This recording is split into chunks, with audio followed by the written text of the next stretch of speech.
So let's continue our journey to the cross. For the past 2 weeks, anong una nating journey? Sinamahan natin si Jesus when He was, ano nga ba yung una nating journey with Him? When He was arrested. And then we were reminded by the Word of God that all along, during the arrest of Jesus, kung sino ba talaga ang tunay na in charge. And we were reminded that Jesus all along was the one in charge.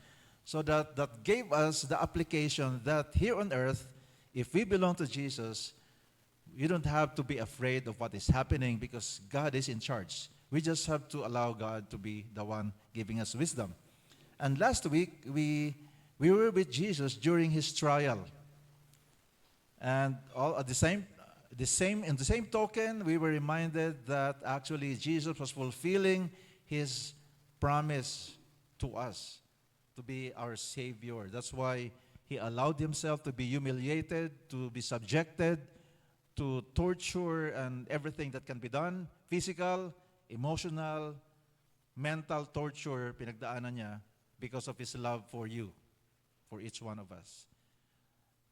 So, yung dalawang napagdaanan natin na Sunday, ang lungkot ng eksena.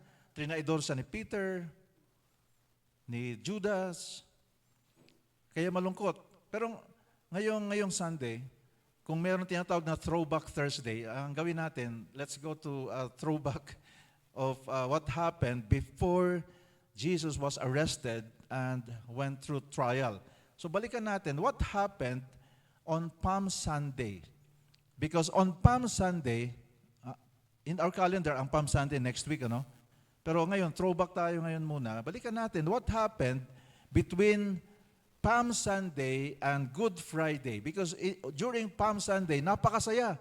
People were shouting and singing, Hosanna, Hosanna. Tapos, pagdating ng Friday, people were shouting, Crucify Him, Crucify Him. So what happened in between? And that is what we are going to go back. What happened during Palm Sunday? And that brings us to the reality that what transpired between Palm Sunday and Good Friday, it has to do a lot with expectations. Expectations. Si Jesus, meron siyang plano. Ang Panginoon Diyos, He had a plan for us. He had a plan why He went to Jerusalem. Pero yung mga crowd of people in Jerusalem, they had other plans. So, anytime your plan is different from God's plan, you will find yourself asking the same question. What happened? What happened? So, I'd like to invite you now to read our passage for today, our text for today. By the way, if you, may mga notebook akong prinamis dyan, nandyan, meron dyan, yung wala pang notebook. Pero, nag-print pa rin ako, pero 1/2 page na lang ng sermon notes. Then you can write in your respective notebooks. So right now, can we please stand in honor of the Word of God? And let us read from the screen.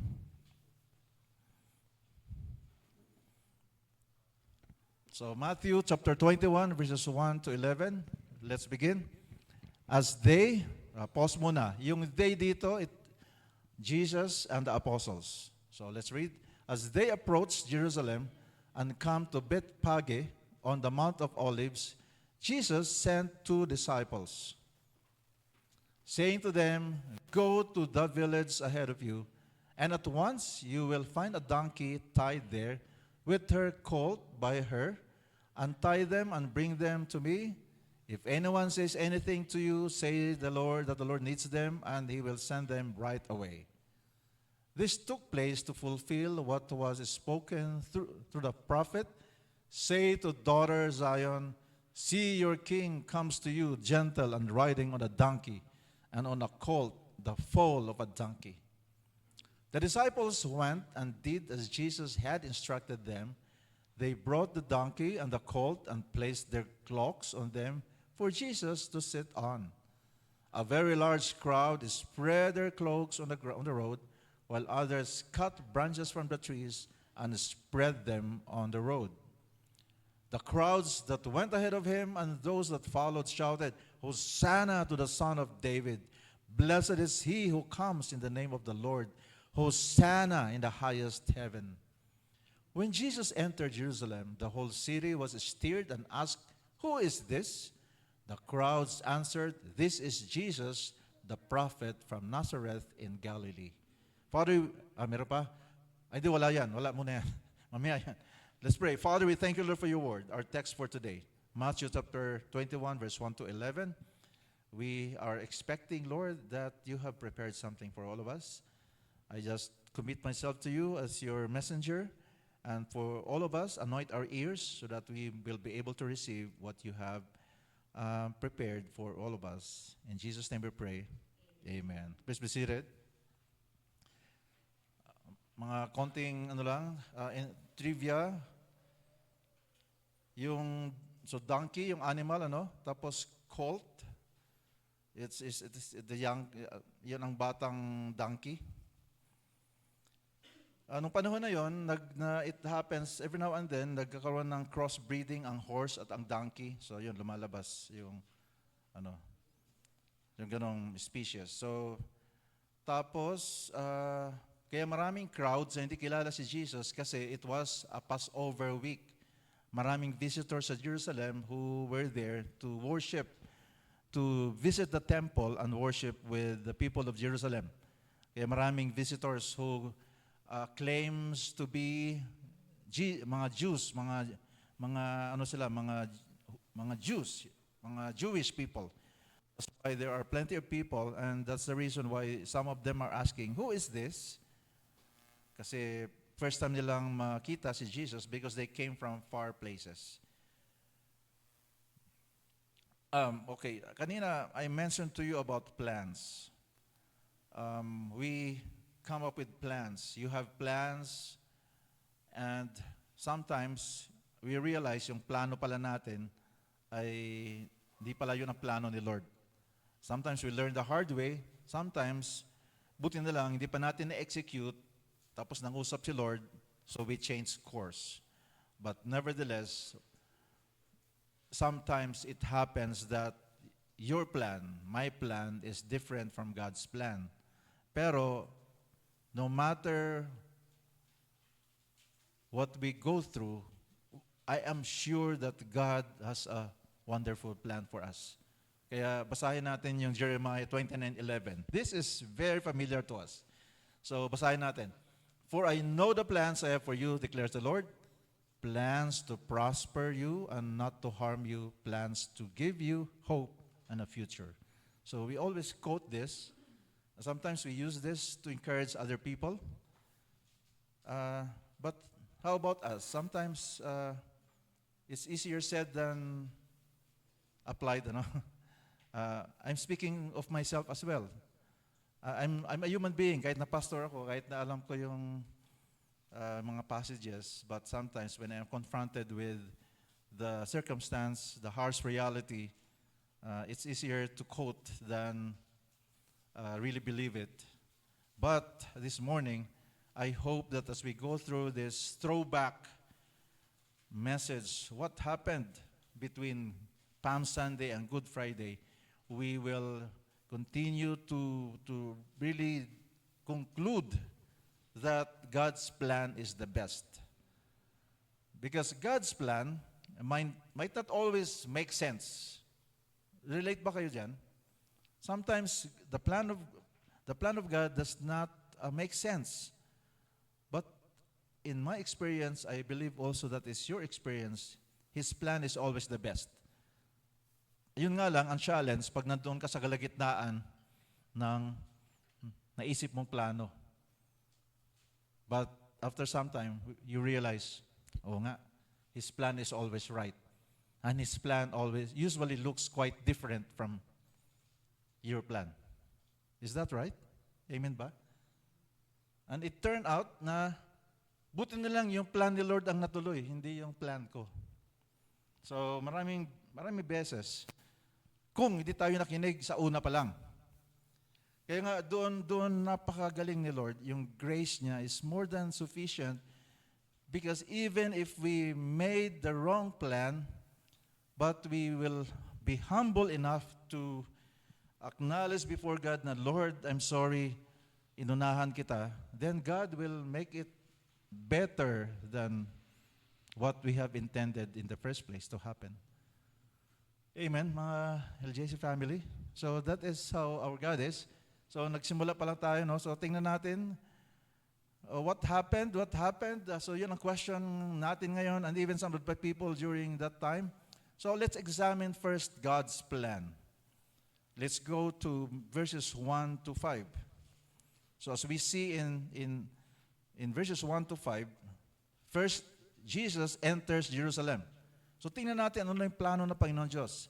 Jesus was following God's plan for the day. When He went to Jerusalem, when He entered Jerusalem, He was following God's plan. If you notice yung binasa natin earlier, so himay-himay natin ng konti. So the people were excited to welcome Jesus because they believed that Jesus is the King, the Messiah. But Jesus came in as a different kind of king, not the kind of king the people were expecting. So, tingnan natin, when Jesus enters Jerusalem in gentleness and peace. In verses 1 to 3, it says, as they approached Jerusalem and came to Bethphage on the Mount of Olives, Jesus sent 2 disciples, saying to them, go to the village ahead of you, and at once you will find a donkey tied there, with her colt by her. Hindi ba halata or obvious dito? Obvious ba na may plano talaga si Lord? Kasi ang utos ni Jesus, very precise. Merong eksaktong description kung ano yung madadatnan ng mga apostles, yung 2 inutusan niya.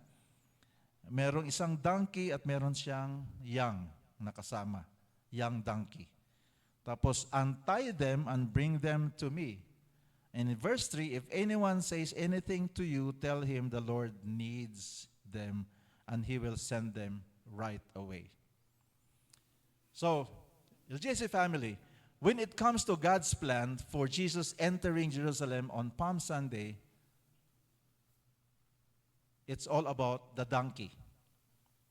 It's all about the donkey. That's right. It's all about the donkey. Because when they got close to Jerusalem, ano ang ginawa ni Jesus? Yun, inutusan niya yung 2 disciples na mauna kayo, kunin niyo yung donkey.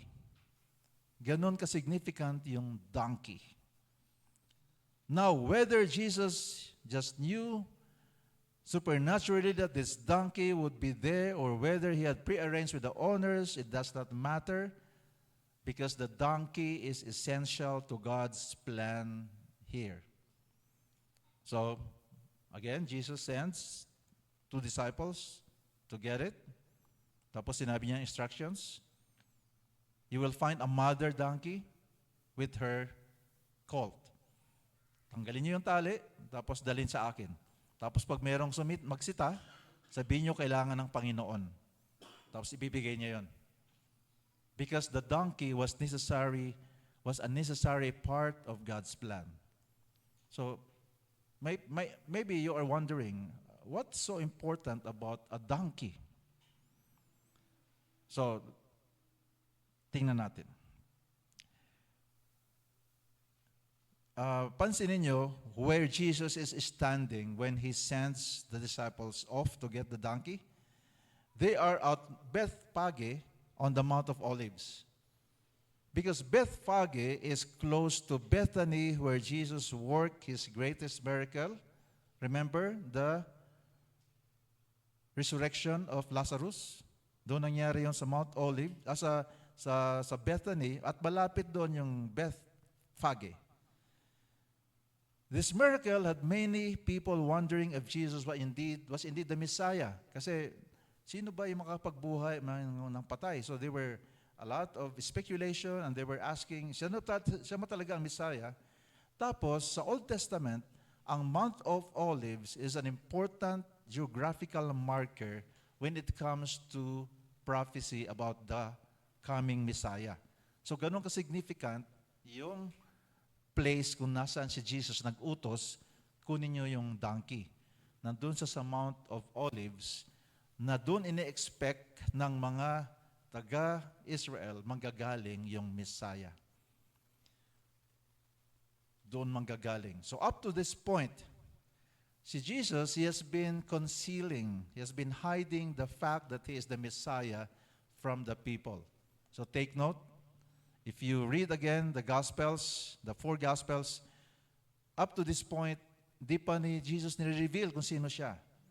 But at this time, he is now making his identity known, that he is the Messiah who has come giving sight to the blind, raising the dead, making the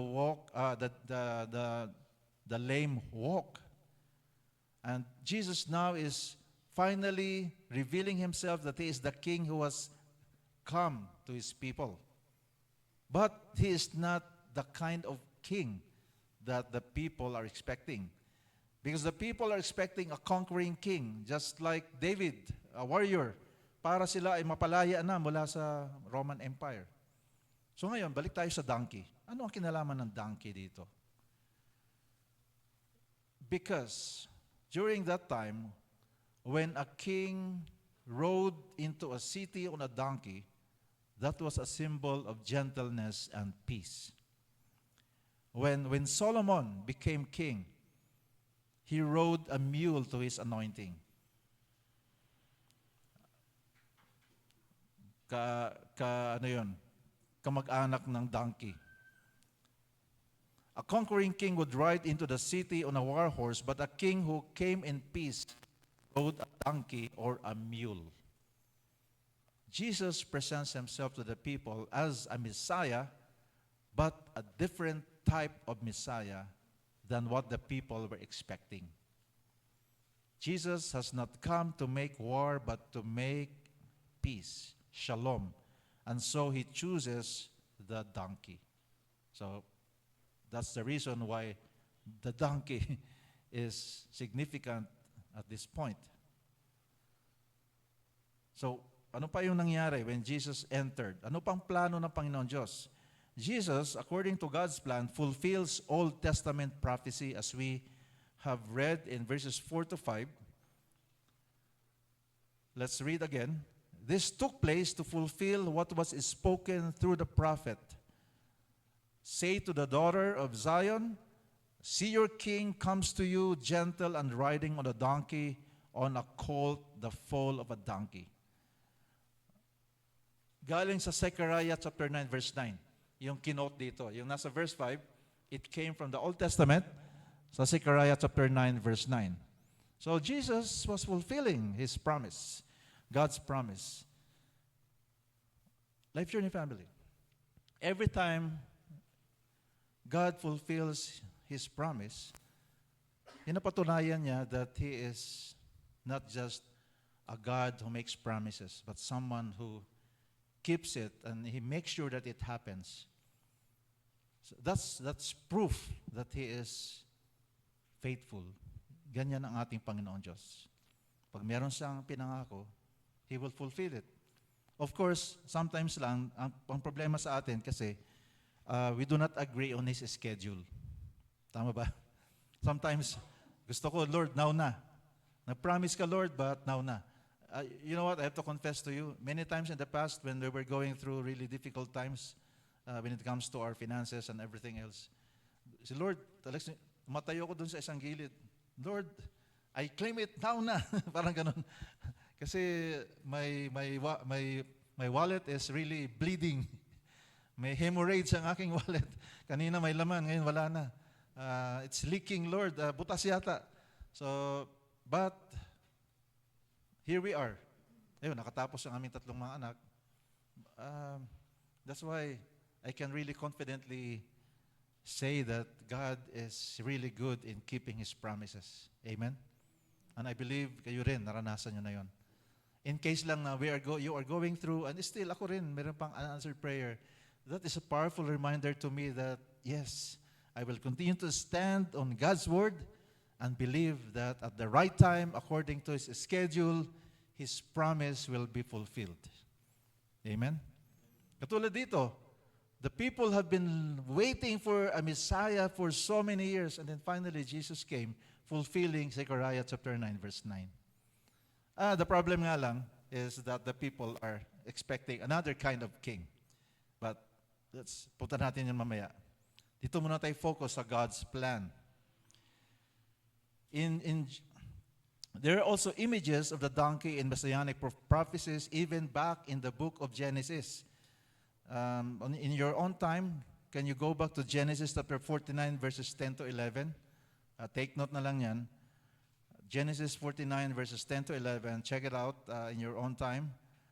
God's plan was to use the donkey all along, like I mentioned earlier. When it comes to God's plan for Jesus entering Jerusalem on Palm Sunday, it's all about the donkey. So, now let's go to the people's plan. So, kanina we went through God's plan, and now how about the plan of the people? First is, as we can see, in how they reacted or they responded to the coming of Jesus when he entered Jerusalem. We can read in verses 6 to 8. So the disciples went and did as Jesus had instructed them. They brought the donkey and the colt, placed their cloaks on them, and Jesus sat on them. A very large crowd spread their cloaks on the road, while others cut branches from the trees and spread them on the road. So as you can see, the disciples were obedient. They did exactly what Jesus instructed them to do. Kinuha nila yung donkey at saka yung colt. And then, nilagyan nila ng sapin, yung likod ng donkey, para sumakay si Jesus. Doon si Jesus sumakay sa donkey na hindi pa nasakyan before, para ma-fulfill yung Zechariah chapter 9 verse 9 prophecy. So the disciples knew what they were doing when they put Jesus on the donkey at Bethphage on the Mount of Olives, entering Jerusalem. So alam ng mga disciples that they were presenting Jesus as a king. And the crowd welcomed Jesus as a king. Bakit natin nasabi that they were welcoming Jesus as a king? Una, they created a royal carpet, some kind of a royal carpet, by spreading their cloaks. Yung meron silang mga balabal. Nilagyan nila sa road para doon dumaan si Jesus. This custom went back to the Old Testament when people would spread their cloaks on the ground before the approaching king. So, check it out in 2 Kings chapter 9 verse 13. Basahin ko na lang dito. Meron ditong passage describing it. They hurried and took their cloaks and spread them under him on the bare steps. Nung wini-welcome nila si King Jehu, then they blew the trumpet and shouted, "Jehu is king." So, you can find it in 2 Kings chapter 9 verse 13. What does it mean when you spread your balabal on the ground? It is a sign of submission to the authority of the approaching king. So, ibig sabihin, nung ginawa ito ng mga tao ng panahon na yon, during Palm Sunday, they were welcoming Jesus and recognizing him as king, and they declared, nung in-spread nila yung mga branches of palm trees and yung mga balabal, "You are our king." Yun ang ibig sabihin nun. You are our king. Jesus, you are our king. Kaya they were shouting, "Hosanna! Hosanna!" Ang palm branches during that time were a sign of military victory. So, may idea na tayo kung ini-expect ng mga tao. They were expecting a military sort of king. That's why they have palm branches all over, spread the path of Jesus. They were hoping that finally they will be set free from the clutches of Rome, who were all over the place during that time. So, the people were proclaiming Jesus as Messiah, Savior. In verse 9, hindi lang nila welcome si Jesus as King, but also the Messiah. Kaya basahin natin ulit yung sa Matthew 21 verse 9. The crowds that went ahead of him and those that followed shouted, "Hosanna to the Son of David! Blessed is he who comes in the name of the Lord! Hosanna in the highest." son of David, because it was prophesied in the Old Testament that the coming Messiah will come from the lineage of David. And so they were expecting that this Messiah that will come is very much like David, a military general who became king. So that's the reason why palm branches was there. Kaya na habang nire-review ko ito, nasanay tayo di ba na pag Palm Sunday, may Palm Sunday. So ang sinisimbolize pala noon ay military king. Ang naisip ko tuloy, siguro donkey ang ipakita ko na lang. Kasi a king who comes in peace. Kaya lang mahirap i-display yun sa harap ng bahay, Yung palm branches kasi madali i-display. Pero I realized na when reviewing all of this, mali pala yung ating pinoproclaim, We are proclaiming a military Messiah. So anyway, salamat na lang sa grace of the Lord. Patuloy tayong tinuturuan. So Jesus, as the people were shouting, Son of David, Son of David, they were hoping that they will be saved from the military rule of Rome. Nung panahon na yon, yung phrase na blessed is he who comes in the name of the Lord, it was a common phrase or common greetings to pilgrims attending the Passover feast at Jerusalem. Pero dito, naiba ng konti yung tono ng greeting na blessed is he who comes in the name of the Lord, because they were recognizing Jesus as the Messiah. So although it was a common greeting, but this time, nilagyan ng ibang color, a political and military color, because they were thinking that Jesus is the conquering king. Totoo naman yon, pero inuunahan sila. Kasi alam na natin in the book of Revelation, when Jesus comes again for the second time, He will come as a warrior king. But advanced masyado yung mga taga-Jerusalem ng time na to. They were right in singing glory to God in the highest, or Hosanna in the highest. Parang nire-reflect yung ginawa ng mga shepherds, or mga angels rather, during the birth of Jesus. Because they were singing glory to God in the highest nung panahon when He was birthed in Bethlehem. Now, yung mga tao, they also identify Jesus as the prophet. As we can see in verse 10 to 11, the people welcome Jesus as their king. They proclaim Him as Messiah. And thirdly, they identify Him as the prophet. Let's examine verses 10 to 11. When Jesus entered Jerusalem, the whole city was stirred and asked, "Who is this?" The crowds answered, "This is Jesus, the prophet from Nazareth in Galilee." Family, LJC family. When Jesus entered Jerusalem at this time, the whole city was stirred.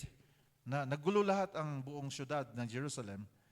At remember, this is not the first time the city of Jerusalem has been stirred by the arrival of Jesus.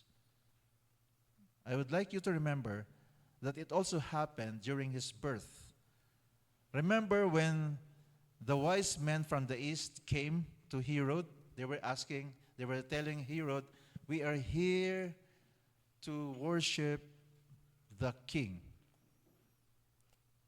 Nagkagulo, pati si Herod nagulo, he was very much disturbed. So this is the second time that Jerusalem was stirred by the entrance of Jesus. So, okay, nagkagulo na ang buong Jerusalem. They see Jesus riding into the city on the donkey, and the people, ano ginagawa nila? They were laying their clothes on the road and waving the palm branches, shouting, "Hosanna! Hosanna to the Son of God." And people are asking, "Who is this?" So sabi ng iba, may idea sila, ang sagot, "This is Jesus, the prophet from Nazareth in Galilee." In Deuteronomy chapter 18, verse 15, Moses wrote, "The Lord your God will raise up for you a prophet like me from among your own brothers. So those who have been following these scriptures, the scriptures of the Old Testament during that time, they were thinking, this is the prophet that was mentioned in Deuteronomy. So Jesus was the prophet like Moses in fulfillment of this prophecy. So that's why when the crowds were asking, sino to? Sino? Ang sagot nila, naalala nila yung nakasulat sa Deuteronomy chapter 18 verse 15. This is Jesus, the prophet, as foretold by Moses. So again, the JC family, this is a promise of God unfolding before the eyes of the people during that time. Although some cannot really understand what is really happening, but somehow may idea sila kung ano nangyayari. Kasi katulad dito, they were able to identify Jesus as the prophet mentioned in the Old Testament in the book of Deuteronomy. So that brings us now to the question, what happened? God's plan, we went through it earlier, and then the people's plan. So what happened? So on Palm Sunday, the people were welcoming Jesus, they were shouting, they were proclaiming Jesus as king, they recognized him as king, tapos they were proclaiming that he is the Messiah, and then they identified him as the prophet. Tama lahat yun. Pero, pagdating ng Good Friday, they crucified him. Thursday, they arrested him. And then Good Friday, crucifixion. So what happened? So obviously, God's plan was different from the plan of the people. Because the people wanted a political savior who would come into Jerusalem and set them free from the power of Rome. But God's plan is different. Ito na. God's plan was to send a spiritual savior who would come into Jerusalem and set them free from the power of sin. Ang pareho doon ay about Jesus coming to Jerusalem. Pero ang plano ng Panginoon Diyos ay iba sa plano ng mga tao. Kasi sila, ang plano nila is political freedom, military freedom. But God's plan is for Jesus to set them free from the power of sin.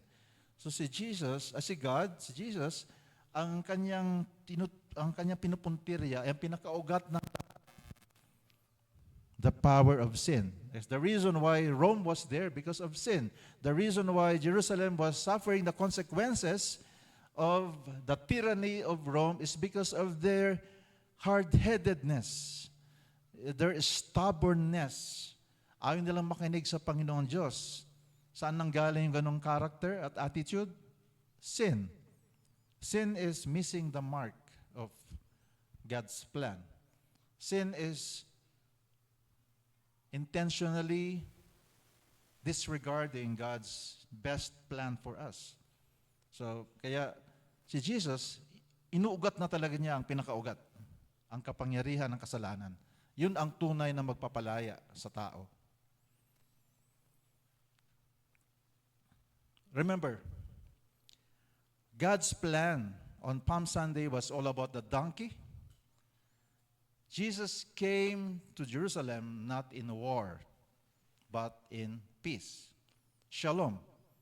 In Hebrew, the word shalom, it means not just the absence of chaos or war, but it is a wholeness, a completeness with God in the center. So somehow the people are missing that part here. Even the disciples, if you are observing, alam na natin yung story, ano? At this point, kahit yung mga disciples, di pa rin nila magets talaga what's really happening. That's why later on, when Jesus was arrested, a week after, during the next following week, by the end of that week, nagsitakbuhan sila, nagsipagtago, at ang isa nagtraidor, ang isa nagdeny. They know that Jesus is king, but they cannot really comprehend yet what is happening. Of course, familiar tayo sa John 3:16, di ba? Madali natin i-quote yun anytime. So far, yun ang isa sa mga Bible verses that we can easily quote anytime regardless of the translation that we use. For God so loved the world that He gave His one and only Son, that whoever believes in Him shall not perish but have eternal life. In other translation, everlasting life. And then in John 3:17, I'd like you to take note of that. John 3:17. Magandang verse din to. Kasi madalas, we just end quoting verse 16. Or tama, John 3:16. But I'd like you to also memorize and use this every now and then. Verse 17, it says, "For God did not send His Son into the world to condemn the world, but to save the world through Him." John 3:17. So Jesus entered Jerusalem in gentleness and shalom and peace. God did not send His Son into the world to condemn the world, but to save the world through Him. Nung Palm Sunday, ang action at ang buhay ni Jesus, ganon, consistent siya. Lead me to the cross. Bring me to the cross. So, Life Journey family, let's go back to the original question earlier about plans. Do we have plans? Do you have plans? Yes, we have. Good news, God has a plan. He had a plan for Jesus. And He has a plan for you, for each one of you, for you, nasa online community. And His plan is probably different than your plan. But I can guarantee this. God's plan is better than your plan, my plan, our plan. Amen? Back to Jerusalem, the people's plan for Jesus was to crown Him as king right there and then. Again, in Jerusalem during that time, the people's plan for Jesus was to crown Him as king right then and there. But God's plan, which is better, was for Jesus to go to the cross. Because if Jesus had followed the people's plan, He would never have gone to the cross, and you and I could never be saved. That's right? Is that right? If Jesus obeyed the plan of the people to be crowned king right there at that moment, then he could not have gone to the cross and forgiven us and took our sins upon Him, died for our sins, and buried along with Him our sins, and then triumphantly conquered hell, death, and grave. So as I mentioned earlier, God's plan is different than your plan. It may not make sense at first. At certain points in our lives, in your life, you may even look back and ask, what happened? Does that happen? Napapatanong tayo, what happened? What happened? Ano nangyari? Ano? Anyari? Anyari, Lord? Anyari? Pero thanks be to God, we are reminded today that even if we ask, anyari?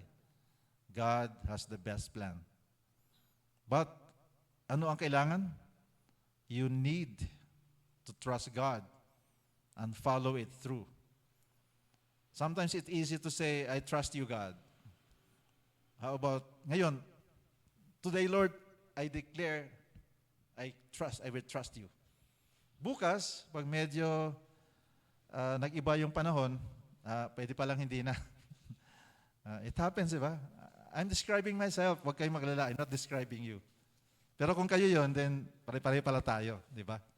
Pero buti na lang, si Lord laging the best ang plano. Si God,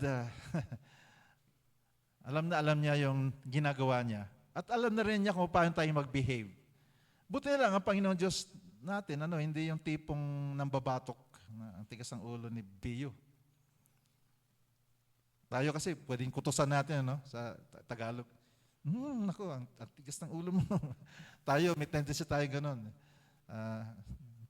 Kukurutin natin pag mga babae, kurutin sa singit ng mga malilit pa. Tayo, buti na lang si Lord, hindi siya gumagawa ng gano'n, no? God is all-knowing, all-loving, and all-wise. God's plan is better than your plan. The question is, are we going to trust Him today? And tomorrow? And tomorrow? And tomorrow? Until He comes again?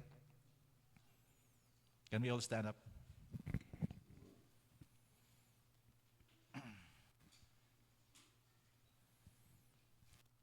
Let us enjoy the grace of God, His presence.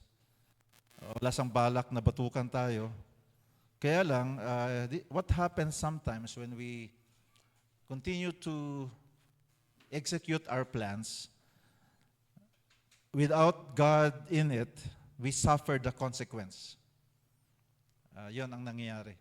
Hindi yung dahil binatukan tayo ni Lord, kundi resulta na yon ng ating decision not to listen to God. So, when it happens that when our plans, we have plans and then we let it happen, we execute it, tapos along the way, mayroong nangyayaring hindi maganda, can we blame God? Yes or no? No, di ba? Kasi di natin siya sinama in the first place. Pero buti na lang, in the middle of our mess, in the middle of pagkakalat dahil sa consequence ng ating failure to allow God to His plan to be the one in place, God has a way of recycling our mistake into good use. Romans 8:28. Di ba? Kaya yun ang term ko, na Romans 8:28. Yung aking mistake, because I belong to God, I love Him, and He called me according to His purpose, yung aking mistake na Romans 8:28. Binago niya, na-convert niya into something useful for you instead. So ngayon, sige, manalangin tayo. Panginoong Diyos,